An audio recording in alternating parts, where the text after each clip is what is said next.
Assalamualaikum warahmatullahi wabarakatuh. Perkenalkan, nama saya Farah Maulida dari Prodi Ilmu Al-Quran dan Tafsir. Di sini saya akan menjelaskan ulang materi tentang sejarah perkembangan Al-Quran pada dinasti Umayyah. Selamat mendengarkan. Dinasti Umayyah merupakan fase penting dalam sejarah peradaban Islam setelah masa Khalifah Ar-Rasyidin. Kekuasaan ini berdiri sejak tahun 661 Masehi hingga 750 Masehi dan dikenal dengan wilayah yang luas serta struktur pemerintahan yang kuat. Pada masa ini terjadi perkembangan ilmu pengetahuan dan tradisi keagamaan, khususnya dalam sejarah teks Al-Quran. Beberapa khalifah dan ulama mempunyai peran penting menjaga dan menyebarkan bacaan Al-Quran. Perhatian terhadap teks suci Al-Quran tak hanya sebagai aspek keagamaan, tapi juga terkait kebutuhan sosial, politik, serta budaya umat Islam yang berkembang pesat.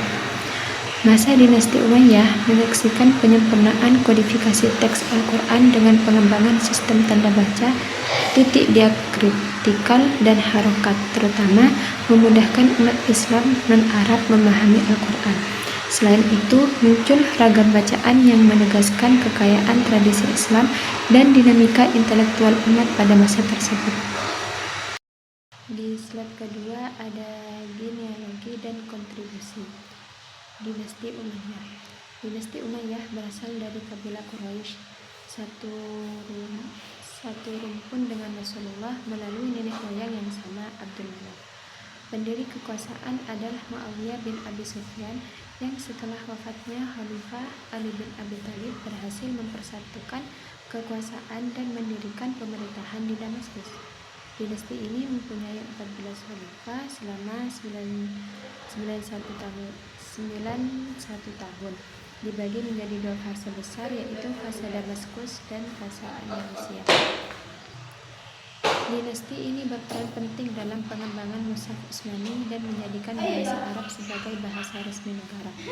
Beberapa khalifah utama seperti Muawiyah, Abdul Malik bin Marwan, dan Umar bin Abdul Aziz berkontribusi besar dalam menjaga kemurnian Mushaf dan mendukung pengembangan ilmu Qiraat. Di slide ketiga ada kodifikasi teks Al-Quran pada masa awal dinasti Umayyah. Tulisan Al-Quran masih sederhana tanpa tanda baca dan titik diakritikal.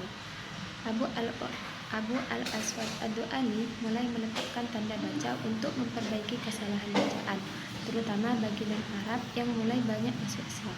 Sistem tanda baca ini kemudian dikembangkan oleh murid-muridnya seperti Yahya bin Ya'mar dan Nasr bin Ashim dengan menambahkan titik pembeda huruf untuk menghindari kesalahan bacaan. Selanjutnya, sistem tersebut disempurnakan oleh Khalil bin Ahmad al-Farahidi yang merancang tanda baca modern yang menyerupai tanda baca yang digunakan saat ini. Kodifikasi pada masa ini menjadi tonggak penting dalam pengembangan sistem penulisan mushaf Al-Quran sekaligus membantah tuduhan adanya penyimpangan teks yang beredar. Di slide keempat ada manuskrip Al-Quran pada masa Umayyah. Tradisi penghafalan Al-Quran yang ketat memastikan kemurnian teks Al-Quran hingga kini. Pada masa ini, selain tradisi lisan, terdapat juga perkembangan signifikan pada penulisan mushaf Al-Quran. Mushaf pada masa Abdul Malik bin Marwan menunjukkan variasi gaya tulisan, seperti tulisan Hijazi yang sederhana dan Kufi yang tegas serta geometris. Mushaf ini juga memiliki ornamen dan tanda pemisah surah serta ayat yang menjadi bukti estetika dan kemajuan dalam pelestarian teks suci. Manuskrip kuno yang ditemukan di berbagai daerah dan museum menunjukkan perhatian besar pada keaslian dan keindahan mushaf dari masa dinasti Umayyah. Di slide kelima ada perkembangan qiraat dan kesimpulan. Pada awal abad ke-2 Hijriah mulai bermunculan ulama yang memberikan perhatian khusus pada ilmu qiraat, disiplin ilmu bacaan Al-Quran. Tokoh-tokoh qiraat dari berbagai wilayah muncul, meliputi Makkah, Madinah, Syam, Basrah hingga Kufah. Mereka mengembangkan ragam bacaan yang kemudian dikenal sebagai 7 qiraat mutawatir yang menjadi warisan penting dalam tradisi Islam. Meski ilmu qiraat belum dikodifikasikan secara formal pada masa Umayyah, banyak imam besar sudah mengajarkannya. Masa dinasti Umayyah menjadi fondasi penting pelestarian, standarisasi, dan penyebaran Al-Quran yang terus diwariskan hingga kini. Mungkin hanya itu saja yang dapat saya sampaikan, kurang lebihnya mohon maaf. Wassalamualaikum warahmatullahi wabarakatuh.